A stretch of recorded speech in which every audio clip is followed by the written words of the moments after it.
Mbote bandeko balandi émission Salon Rouge alelo to yambi pona bino mwana mboka oyo azali porte-parole ya parti politique AREP oyo ezali kokambama na mwana mboka Guy Lwando Mboyo to yambi ndeko na biso Henri Mutombo. Mbote ndeko Henri. Mbote ndeko Jason et matondo mingi na mbela na ya mokoma lelo. Évidemment Henri Mutombo, coordonnateur national, il y a département de communication, il y a Agissons pour la République, AREP en sigle. Ndeko Guy Lwando Mboyo, Aza initiateur, il y a parti, mais il y a Kambara parti. Ok. Parti et Kambami, tout dans la président AI, maître Jérôme Mukendi. Très bien. Et puis tout dans la secrétaire générale, monsieur Pascal Nkanga Basele. Il y a Kambara parti au quotidien. Très bien. Ndeko Guy Lwando Mboyo, ministre d'État en charge de l'aménagement du territoire, Aza Obemo Keli, Tata Keli. Guy Lwando Mboyo a autorité morale, il y a autorité morale pour Congo, Batunion, Stuba, Kela, parti, comme autorité morale. Autorité morale, parce que autorité morale, les a concept mongo creux. Alors, Bissot Tobin Raé, initiateur du parti, parce que il a initié, il a le roi Einstein. Ok.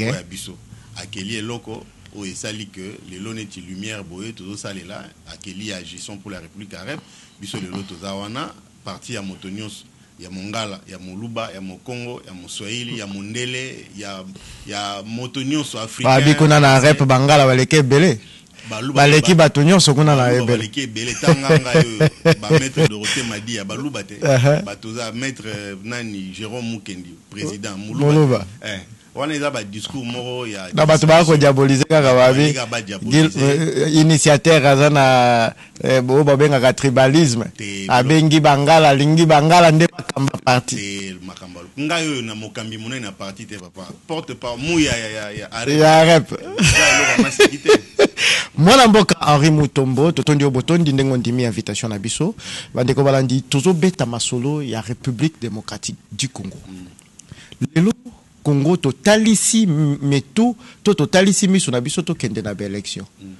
Yo étant que porte-parole to mokambi akambi communication na kati ya parti ya rep. Pe ozape ko la politique. Ba élection ko la solo tata. Soki otali lolenge processus bandaki uto mibu moleki. Na ndenge sika to komi ondimisa mikaka tete to ke makonomi. Opération, il y a enrôlement et salami et sil. Opération, il y a dépôt de candidature pour la élection législative nationale et outil aussi là.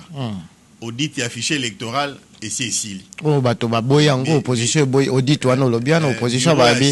Et si evanda. Ya solote. Plénière et si evanda.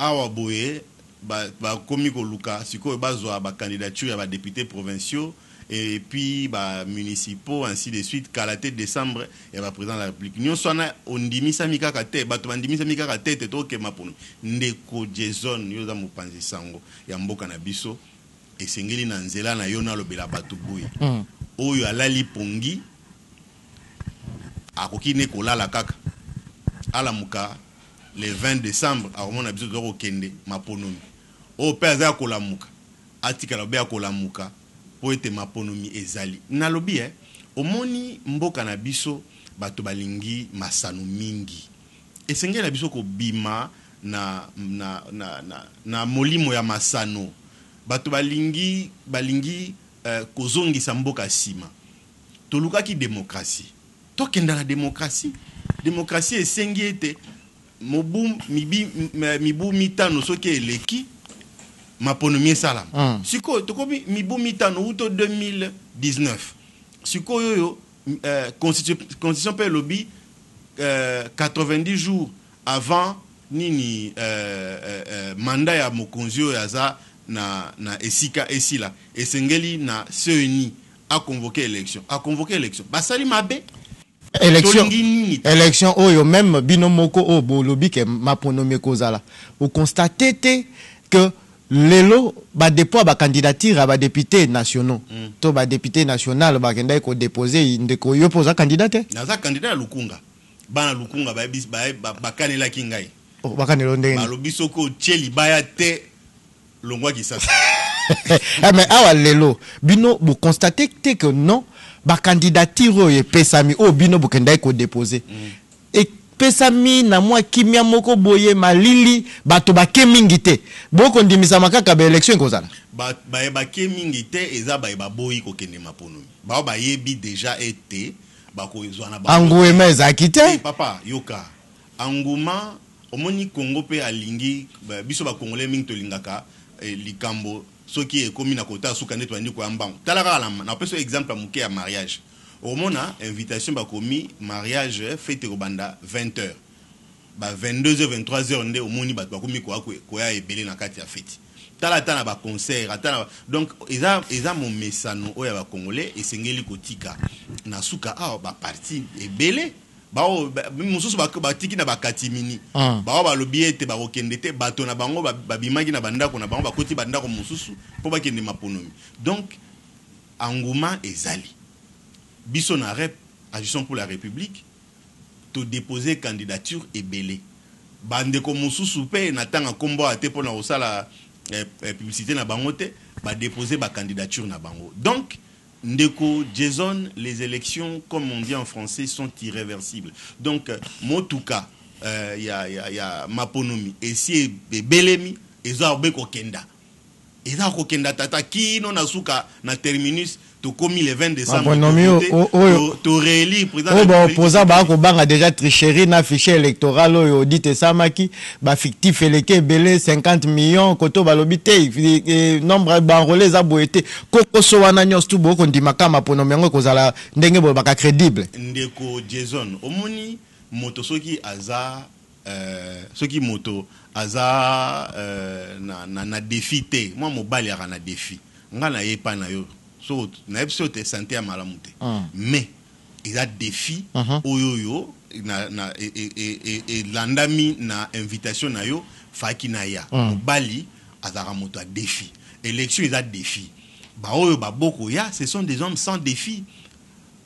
Et là qui si polelete ba oyo nyonso to ko mona oh non ba tu as PPRD bazala ki ko zo ba candidat ebele. Comment ça se fait que yo yebi que na bisika bo za makasi et que ozala élu plusieurs fois lolenge kani yo kozonga kuna te na bato ba vota déjà pour ba voter au liso ba banga bino bato bo ala pouvoir de bongisi tricherie ndenge nini boko kabola ba poste na bino et la kisi était kozaba za kozana za ki ya lokuta peut pratiquer la ozana bango te faki basa la preuve siko bala que non bazana peuple azana bango bino dabo kaboli ba poste te kuna boye bani na union sacrée boye bi que non arrête kozwa 10 sièges ba o ba kozwa te na pesika ke exemple na pesika ke exemple bo kaboli te mais yoka la bible lo ba yango bande kwa na babona bango kende ba Christ lo ba na bible bo ya lobi ete la vie et la mort sont au pouvoir de la langue.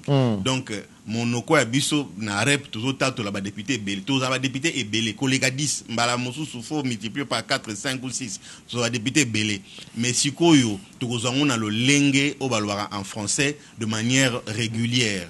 Pour être to tie bakana rep autorité des références au lingui initiateur appartenant à la secrétaire général Pascal Kanga.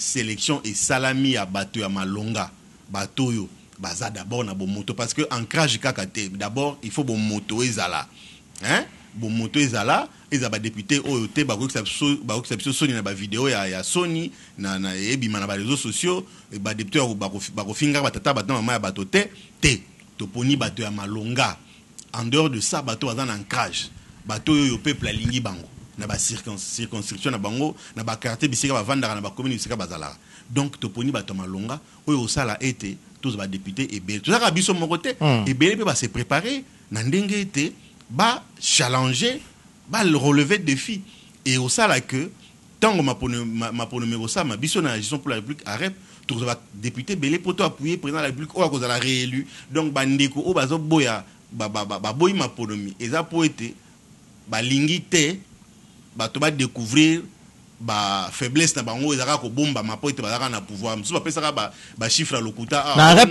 bo sali ko hérité Koteri moko esalemi na kati te bato mosusu bolongoli baza ba candidate boponi kaka bato moko boye po bato ba kolobaka oh non arep balongoli bato mosusu ba candidature na bango eza validité parce que eza bongo te na arep yo zali molobeli ndeko Jason yebisa biso bosolo ndeko Jason ozota la population ekolanda boko boye lokwa moto liboso na ya zuzi na lobi bosolo belo obe bosolo moto oyo aza malonga balongoli ete. Très bien. Donc sélection et salami na lolenge ya malamu baponi na complaisance te. Okay. Baponi pe na plaisanterie te parce que mo konzina biso ndeko Guy Lwandomboyo azali moto yo ya discipline, moto ya dextérité, ya perspicacité, ya efficacité. Ozo comprendre alingi compétence. Donc toponi bato ya malonga au komona tango bakolakisa bango parce que il y a une activité où il a prévu pour être à la kisaba candidat na ye banso ya Kisasa, ya Kasai, ya Chuapa, ya Rosana Bokungu. Komona ki ba image na Bokungu dépôt kaka ya candidature ya Guy Lwandomboyo na Bokungu. Na mona kutu ye moko azalaki te ba kendaka kotika na ngwema zaki makasi. O nga bi na binge candidat majeur. Donc au tali Bokungu obi mais dans ce cas la liste mo na Guy Lwando CP. Au CP. Donc biso tozo bongama pour na ko réélire président de la République Félix Tshisekedi et puis arrêt agissons pour la République au ngana molobeli ndeko na mino Henri Mutombo Mikeni tous les députés yele et belé totonda parlement pour ça musa malamu mboke kende liboso tata. Donc Henri obangite na tuno motuno ya mboto kota ndengolo bike no bino ba ko bongama pona ko sala ke ba pona lisusu mwana mboka Félix Tshisekedi. Yo moko obioza candidat obangito cha candidature na Lukunga eza ebale o balobaka ba mbisi ya minene banajaka na kati. Henri Mutombo bangite okende na Lukunga ba mbisi yo aminene ba requin baliao. Na lobi bango tuni bango te so ba bangi pengai. Apo nazande na yo te. Bango te otuna pe bango soki ba bangi pengai. Na koluka bango pe. O luka pe bango tuna bango. Omoni likambo ya maponomi ezalaka ya mbisi ya monene to mbisi ya mokete. Ezande d'abord likambo ya vocation, likambo ya appel politique to musala nyonso na mokili même yo ici ko vandi journaliste okomi wana pambate eza appel eza vocation na yo eza apostola ngai makambo ya politique eza kaka po na ba élection te bao ba yebi yo po yebi to bandi combat politique depuis kala na bandi combat politique de manière na ko bandeli nini il y a activisme té hein il y a na kota musela j'ai à peu près 16 ans. Très bien. Ozolanda même na libanda mboka na militant na ba parti politique a pe pa na biso na militant. Donc na Lukunga bayebinga. Très bien. Bayebi que par exemple un entrepreneur a fait sa misala na bilenge belé bayebi que na association na association à lutte contre la corruption donc je suis quelqu'un où a prêchaka ba valeur bilenge bayebi que nazarana bango elongo ba boti pe bayebi ete nazarana bango elongo ozolanda donc bato ya Lukunga bayebi ngai et puis nazo travailler pene ya moto aza crédible. Très bien. Guy Lwandomboyo aza crédible, Pascal Kanga aza crédible, Jérôme Mukendi notre président aza crédible. Donc bandeko nyonso tozana bango ba madame Dorothée Madia, ba madame Boboy, bandeko Poba et tous les autres. Donc baza bato baza crédible, parti eza crédible.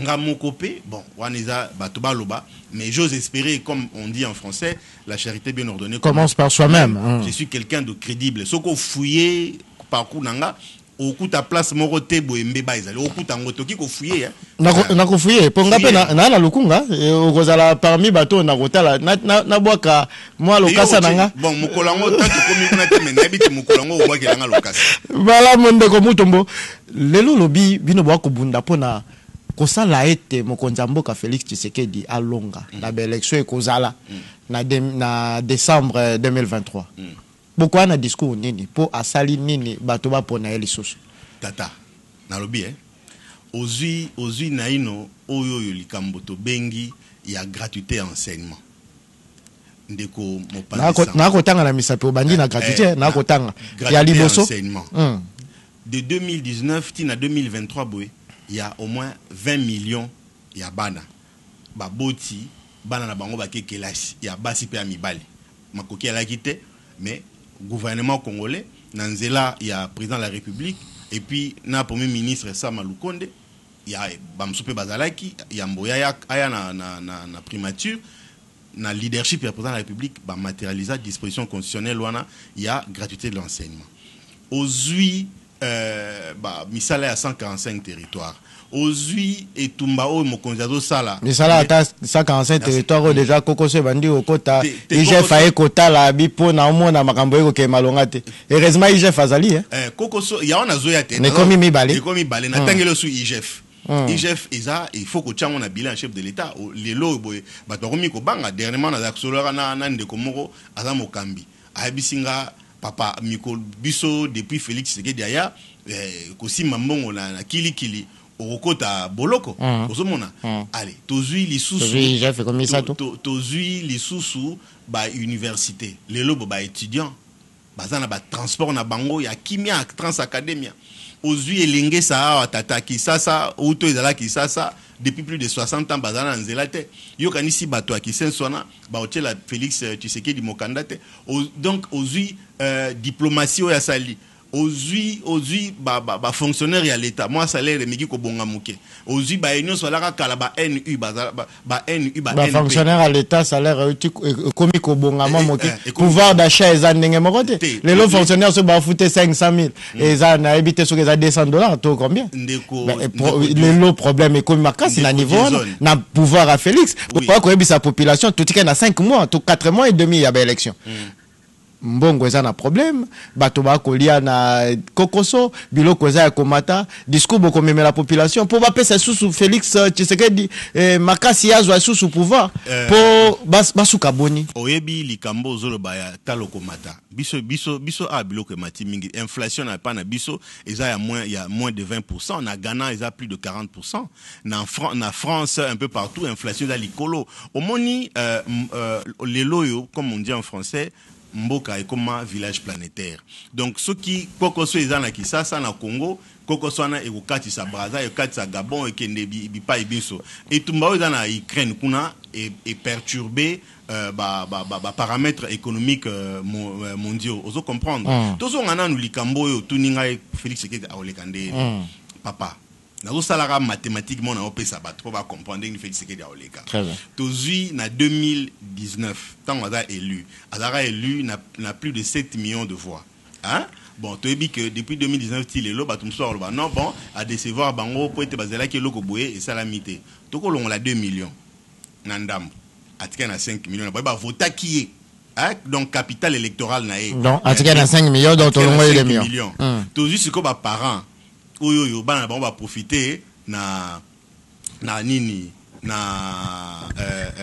gratuité enseignement tobi 20 millions te bon to bon il y a peut-être 5 millions de parents au balobi toute façon eza makoki ya mboka nde saliete ba futela bana ba classe to bon moi 5 millions to longoli etka combien etka li 15 millions to 5 millions wana il y a 2019 on a consolidé na capital électoral na 15 millions yo to bakisi tozi et ça combien et ça li 20 millions tozi moi na mboka Gilandombo yo na leadership na ye hein na aura na ye na notoriété za na on a Kasa pardon na Équateur pour le lot c'est l'un des grands leader il y a Équateur et un peu partout dans la République démocratique du Congo parce que AREP est partout sur toutes les 26 provinces.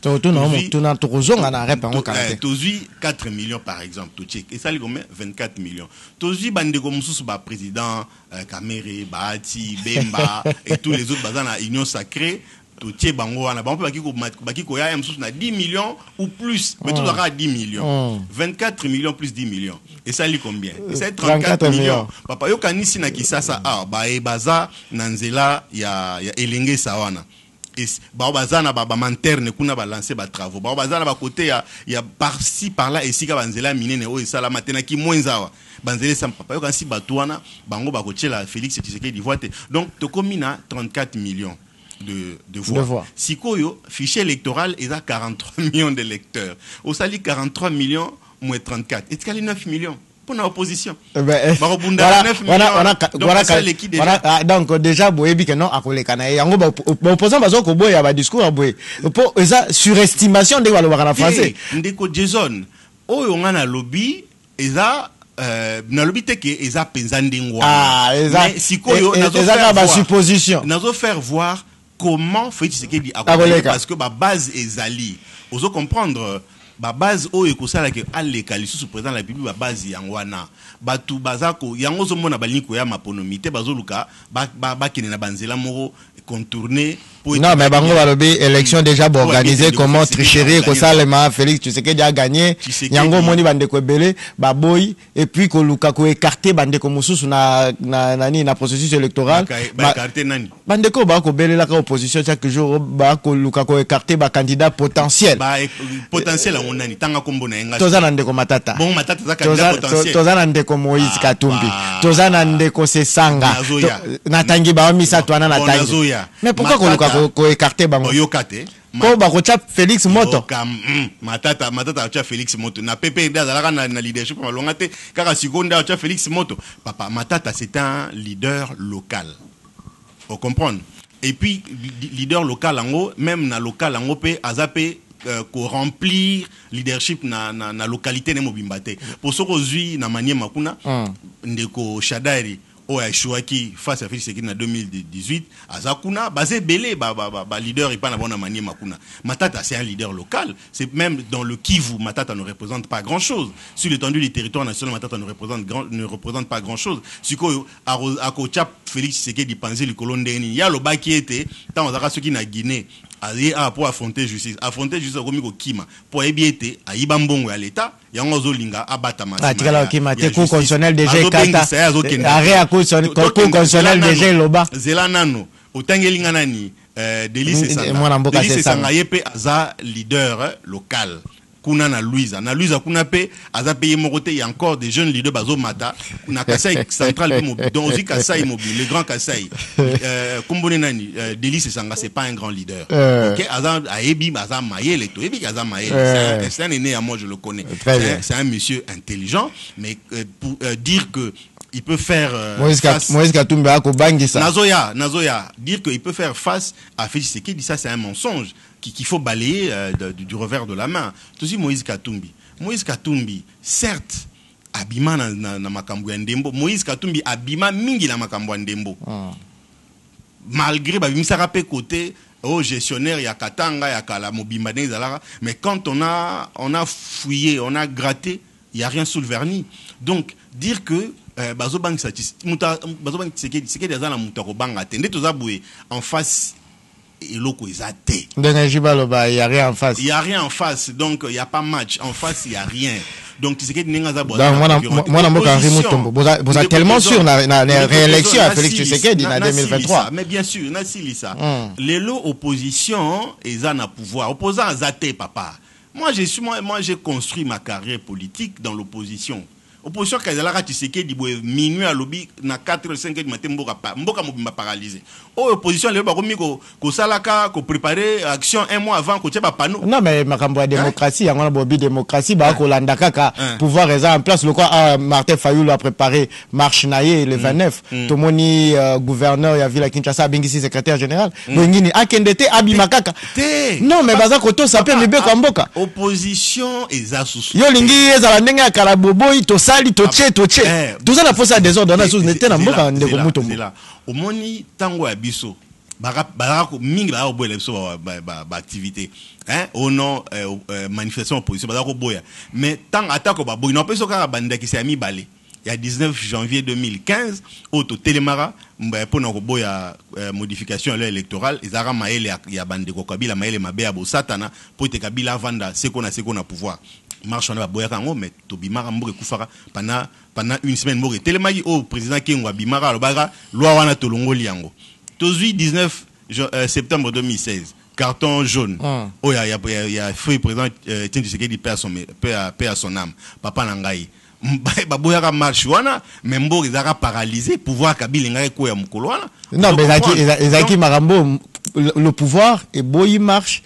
bandeko ya lelo baza ba républicain ba kotosa omoni kabino na kala ezaki pouvoir et lobby bino bobi te biso to chaka mbutumbu mais lelo bande il faut pas féliciter la opposition à lelo non parce que tozalaki na discours ba lelo oyebi depuis UDPS oza fille née en opposition et kota pouvoir o nyonso opposition zaka obundela kalantine na ngoza soute parce que lelo opposition ka zaka obundela nini démocratie ezali to obundela nini état de droit état de droit ezali to obundela nini bien-être à peuple mokonzi mboka azobundela bien-être à peuple tola ko bundela nini bien-être à peuple to tikoloba na okalamite bien-être à peuple yozo loba ya peuple nini ko bundela bonne gouvernance lelo bonne gouvernance ekota donc bazana électeur no ya lukunga ba kota lobi bien-être à peuple donc ba mala mundenge baza lelo ba électeur no ba kota ba konzi mboka bazobunda ati lelo très bien oyebi ata na France ata na États-Unis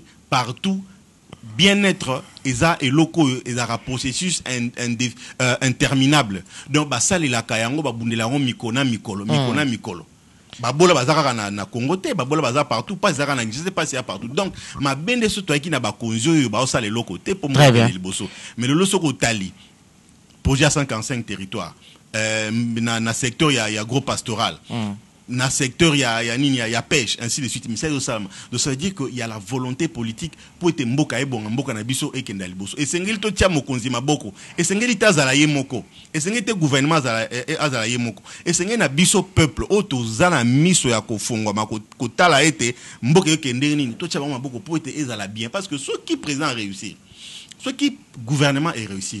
Je peux tout ça bien. Pourquoi tout se peut la tête va réussir? Bazolinga président a réussir te balingi congolais te. Balobaka to ko tia mubulu na mboka to tia iki na mboka po investisseur ba ya te. Bangona ne ba dongolo miso bandoki. Baza ko sala mubulu to za na francophonie manifestation à monene ozo tia mboka na lumière na pole. Et ta mboka en exergue. Bangwana ne bandoki.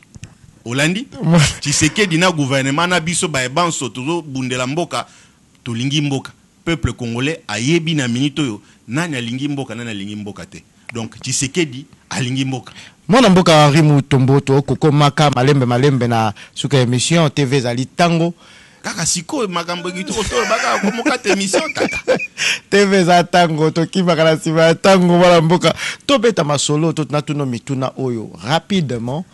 Le parti politique AREP a soutenir Félix Tshisekedi pour la réélection en 2023. Vous présentez ma candidat na Congo Mobimba. Toboni et en plus AREP batu na ramituna na mingi. Et à partir et ça lita mososo une année ou 2 ans ou 3 ans. Mais et le kotomoni bwana siège. Il y a awana ville à Kinshasa. Yebisa ba Congolais ba kolanda yo siège à part Kinshasa. AREP a représenté na ba province nini poto na 26 provinces. Toza na AREP baza na ba province nini et en plus AREP lelo ba ko s'organiser ndenge nini pour basali ata sortie officielle te basala ka misa na bango bongo. Pona nini? Eza stratégie to boni. Ndeko na sepe na mutuna na yo oyebi toza na chance na AREP Nzambe a pambolama leader na biso a précédaka AREP na nzela ya Widal Fondation ba misala ya salaka ko Covid akoma ko mukanda le Congo d'après donc et ça qui était ba action o ya menaki na cadre ya philanthrope tant as sénateur et baliza kinzela et fongola kinzela pour être AREP les loyo et bénéficier na ora wana bénéficier na misala wana AREP toza na 4e rue industrielle a na Kinshasa na siège national 4e rue industrielle toza na interfédéral na biso na enseignement en face ya stade de Martyr toza na Kasai donc na Kasai oriental toza na Lomami toza na nini na Sankuru toza na Kasai central toza na Congo Mobimba TV eza tant mo question bandi ko tanga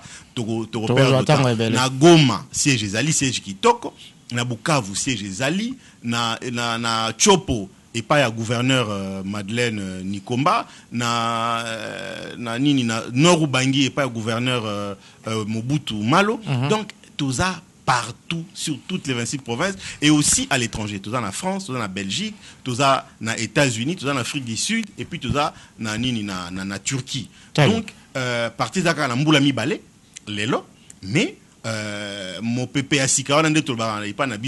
le parti de notre génération, le parti qui fait exactement ce que le peuple attend des politiques.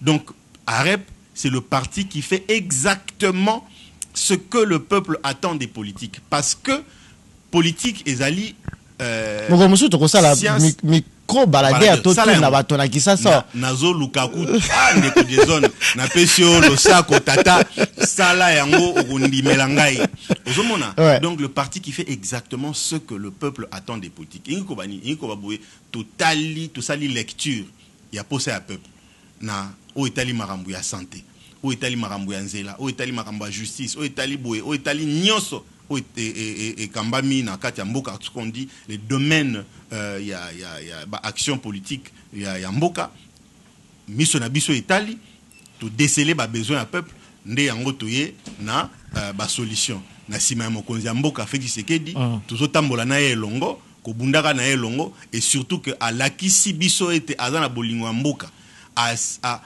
papa oyebi justice soki eza inféodé te eza kolakisa ete moto aza na sommet ya mboka aza moto malonga tala armée na biso lelo ozwi photo ya justice oye mo mokonzi mboka lelaka mokolo nyonso justice ya malonga te eza koyedenga te chaque jour chaque fois basorti na ye ezalaka bon tata Jason nazoya zwa nanu bamilitaire na biso basalaki marche d'endurance et de dissuasion otali ozwi photo ya soda américain ozwi photo ya soda congolais bokeseni te eza makambo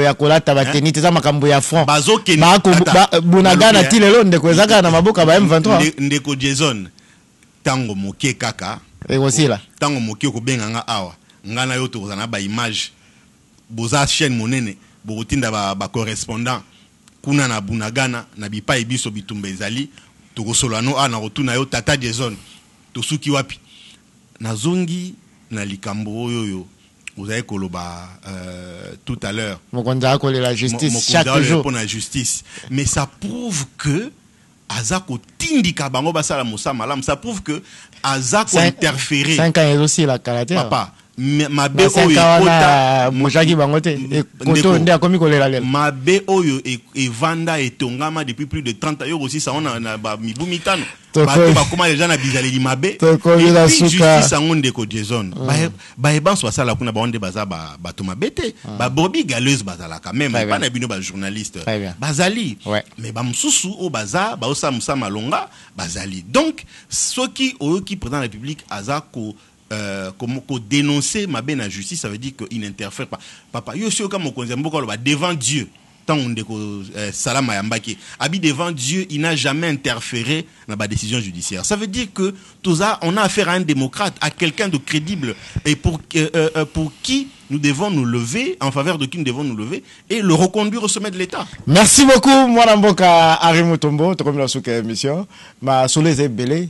Tokoyi kosi sate potonga to sola makamususu mais tango batie biso déjà kuna na régie bokomi na suka moi liloba suka rapidement na ba congolais ba kolanda yo to linga Congo qu'on ne se laisse pas instrumentaliser par des politiciens véreux.